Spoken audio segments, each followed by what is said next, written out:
Bertempat di Aula Masjid Al-Markas Al-Islami Jenderal M. Yusuf, Jalan Masjid Raya, Kota Makassar, Minggu siang, Ketua Dewan Masjid Indonesia H.M. Yusuf Kala mengukuhkan sejumlah pengurus dan pengawas Yayasan Masjid Al-Markas Al-Islami Jenderal M. Yusuf.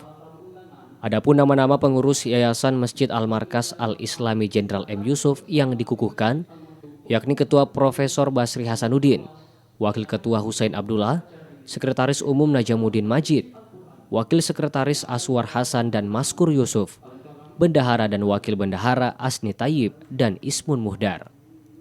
Sementara pengawas yayasan yakni Ketua Profesor Abdul Hamid Awaludin dan anggota yakni Profesor Abdul Rahman Geteng, Muhammad Rum, Solihin Yusuf Kala. Dalam sambutannya, Ketua Umum Dewan Masjid Indonesia Yusuf Kala berpesan agar masjid tidak hanya dijadikan sarana tempat ibadah, tapi juga tempat untuk mengenyam pendidikan dan memberikan suasana damai bagi masyarakat. Menurutnya, hal itu bisa dilakukan jika dilakukan bersama-sama para pengurus. Tempat yang berjamaah, itulah unsur yang memakmurkan masjid. Yang oleh Allah dijanjikan bahwa akan dibangunkan istana apabila siapa yang membangun masjid surga nanti.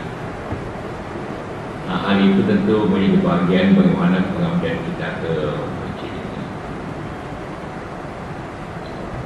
Dan karena itu maka secara berkala kita harus mengevaluasi kepengurusan, baik kepengurusan yang sudah tidak meninggalkan kita, juga pengurus yang kegiatannya.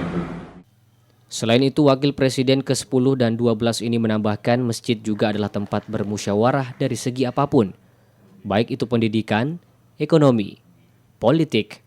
Olehnya itu, para pemuda harus menjadi penerus dan regenerasi bagi pembangunan ekonomi dan keislaman.